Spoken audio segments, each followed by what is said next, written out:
A mob closed in on 7-year-old Emma.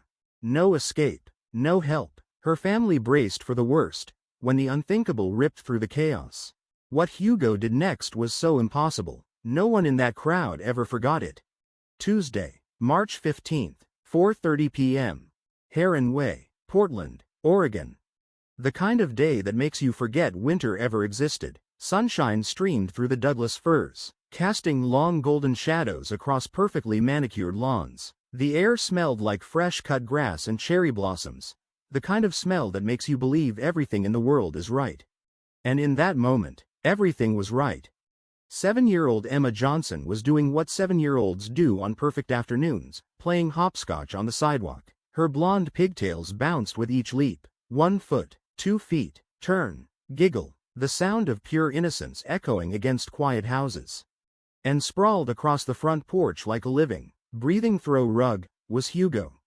3 years old, 75 pounds of German Shepherd, a dog who had never met a tennis ball he didn't love, or a mailman he didn't want to befriend. His tongue lolled, eyes half closed in lazy contentment, watching Emma with the kind of attention only a dog could give, half asleep, but always present. The Johnsons had raised Hugo from a puppy. Sarah Johnson still laughed about how he used to trip over his oversized paws, how he whimpered during thunderstorms and hid under Emma's bed, how he'd steal socks from the laundry basket and leave them on their pillows like gifts. "He's the biggest softie you'd ever meet," Sarah told the neighbors. "Wouldn't hurt a fly. If a burglar broke in, Hugo would probably bring him a toy and ask for belly rubs." The neighbors agreed. They'd seen Hugo at the park letting a chihuahua boss him around. They'd seen him leap away from butterflies as though they were dragons. He wasn't a guard dog. He wasn't a protector. He was a gentle giant with the heart of a golden retriever. Emma hopped closer to the porch. "Hugo, want to play fetch?" One ear twitched. That was all the energy he could spare in the afternoon heat. "Lazy boy," Emma giggled, running her fingers through his thick coat. His tail gave a slow, content thump against the porch. This was their routine, their normal. The Johnson family's safe little world, where the most exciting event was Mrs. Patterson's cat getting stuck in a tree, or the ice cream truck rolling in at dinner time. Nothing ever happened on Heron Way. Nothing until today. The first sign wasn't dramatic. It never is. Just voices, distant, muffled, the kind of sound you hear through walls but can't quite understand. Emma didn't notice. She was too busy lining her hopscotch stones. But Hugo's ear twitched again. The voices grew louder, not conversation anymore, not friendly, heated, sharp. Emma followed Hugo's gaze. At the corner of Heron Way, a group was gathering, 6, maybe 7 neighbors. Their voices rose, overlapping, growing sharper with each second. Hugo stood.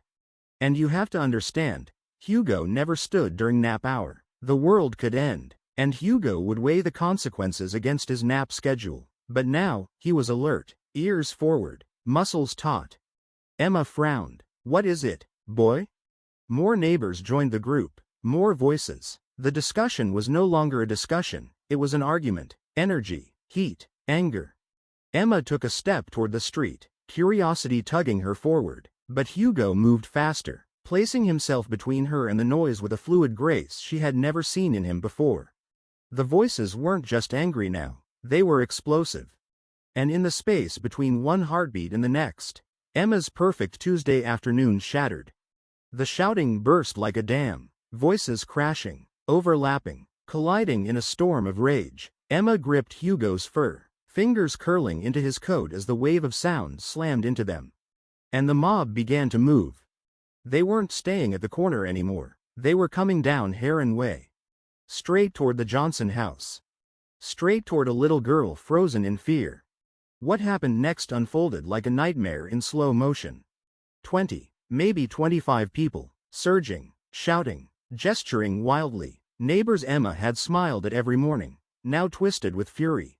She stepped back, and back again, until her heels hit the edge of the lawn. She realized with sudden clarity, she was trapped.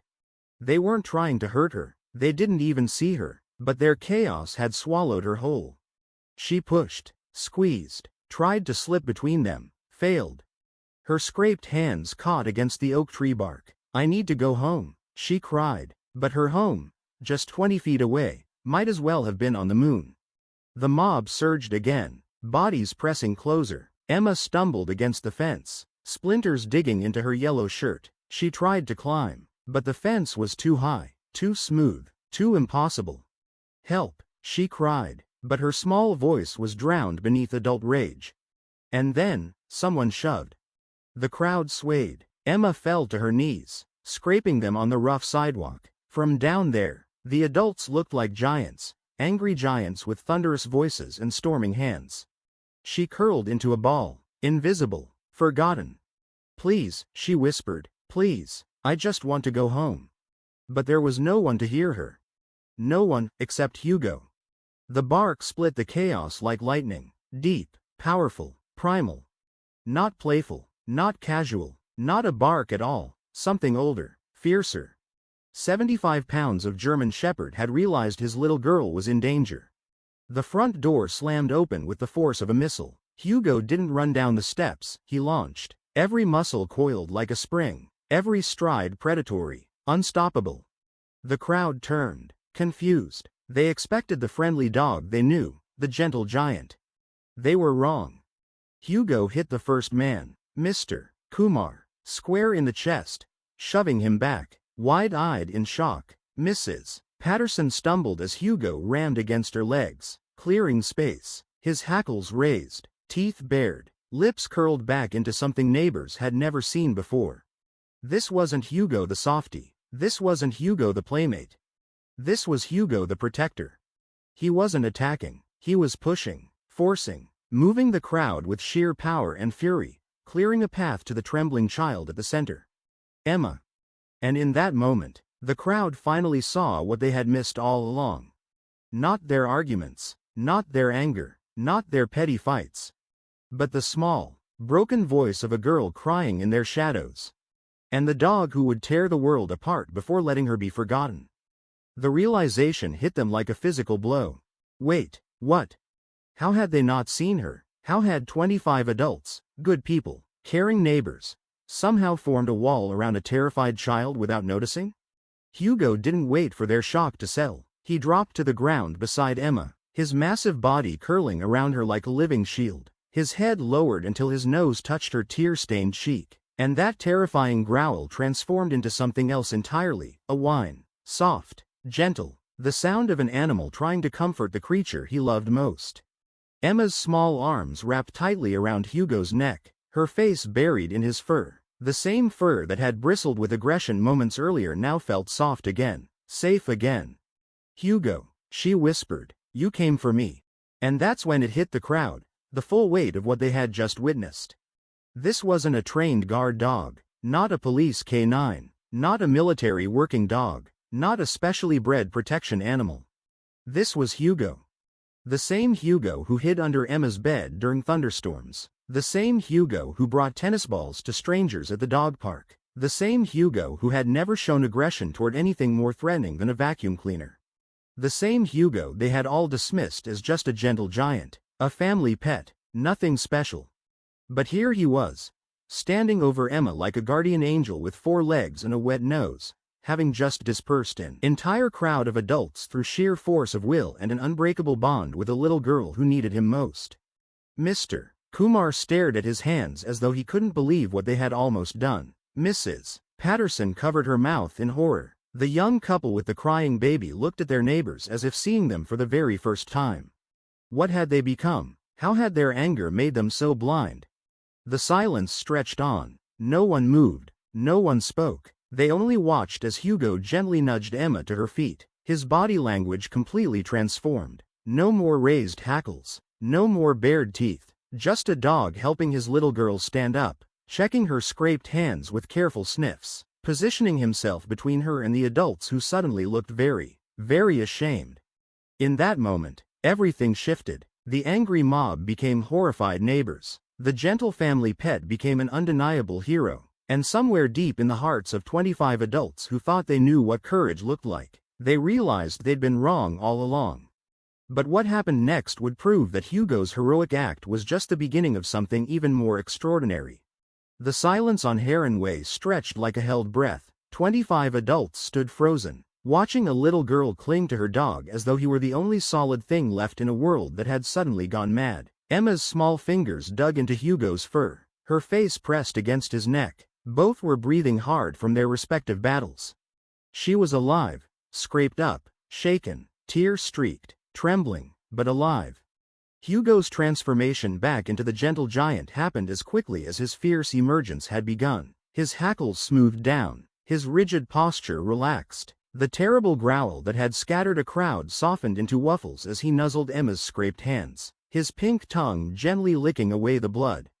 Mr. Kumar dropped to one knee beside Emma and Hugo, his earlier fury gone. Emma, are you hurt? Should we call your parents? Should we? Hugo saved me, Emma said simply, as if that explained everything, and in a way, it did. The crowd began to move then, but differently than before, where moments ago they had pressed together in anger. Now they spread apart with purpose. Mrs. Patterson ran to her house for antiseptic. The young couple with the baby offered their phone to call Emma's parents. Mr. Kumar began picking up the scattered hopscotch stones. Everyone wanted to help. Everyone wanted to fix what they had almost broken. But Hugo never moved from Emma's side, even as neighbors bustled around with first aid, phone calls, and apologies. Hugo remained her constant shadow, his warm body pressed against her legs, his dark eyes scanning the adults with a weariness that hadn't been there an hour ago. He had learned something today, something important. I'm okay, Hugo, Emma whispered, her voice shaky but growing stronger. I'm okay because of you.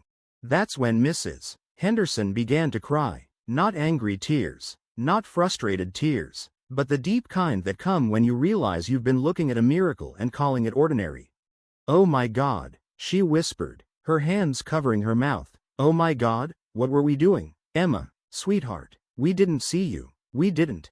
Her words trailed off. There were no words, no explanation for how 25 rational adults could be so blinded by anger that they nearly trampled a child. Sometimes the people you trust can become dangerous without meaning to. And when that happens, someone has to step up. Someone has to protect what matters most.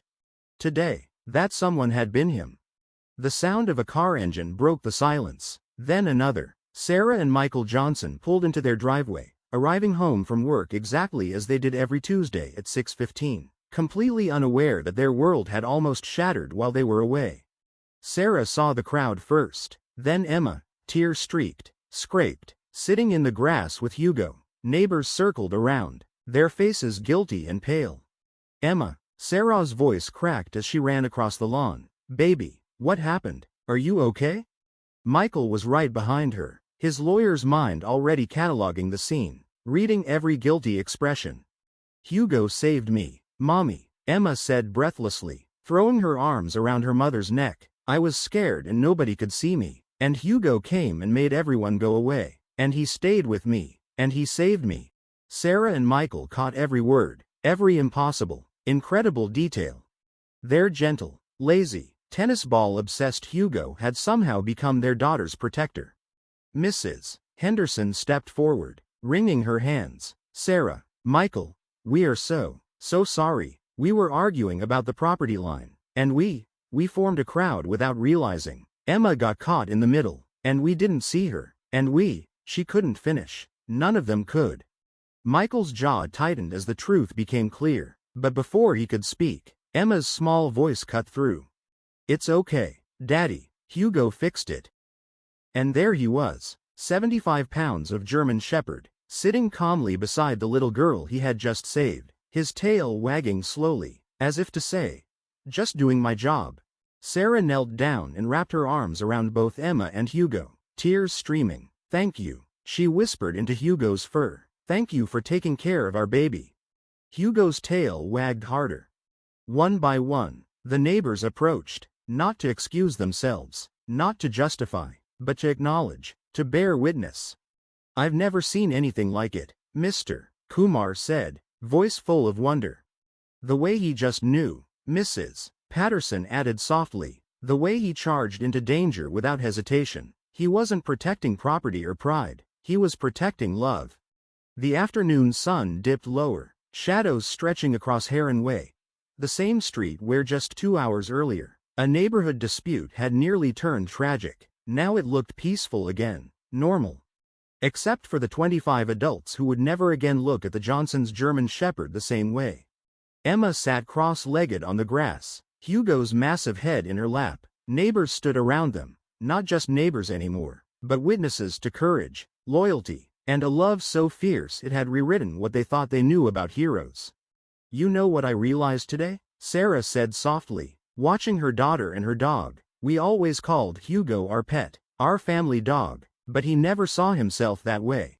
She looked at the faces of her neighbors. He saw himself as Emma's guardian, her protector, and when she needed him most, when all of us adults had lost our way, he became exactly what she needed him to be.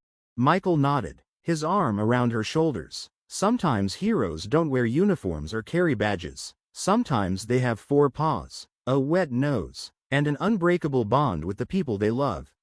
As the last rays of sunlight faded from Heron Way, Emma fell asleep on the grass, her small hand tangled in Hugo's fur. And Hugo, the gentle giant who had discovered he was capable of greatness, kept watch over his little girl as the adults around them quietly marveled at the miracle they had almost missed. But this story, this incredible display of courage and devotion, was about to spread far beyond one quiet street in Portland, Oregon. Because sometimes the most extraordinary acts of heroism happen in the most ordinary places, performed by the most unexpected heroes of all. And the world was about to hear about a dog named Hugo, who proved that love really can conquer all. If this tale moved you, if you felt the tension, the heartbreak, and the triumph, please support our channel by hitting the like button and subscribing. Your support means the world to us and helps us bring more thrilling, emotional, and inspiring stories your way. Leave a comment below and let us know what you think. Do you believe dogs have an extraordinary sixth sense? Share your thoughts and personal stories with us. Thank you for watching, and we'll see you in the next video.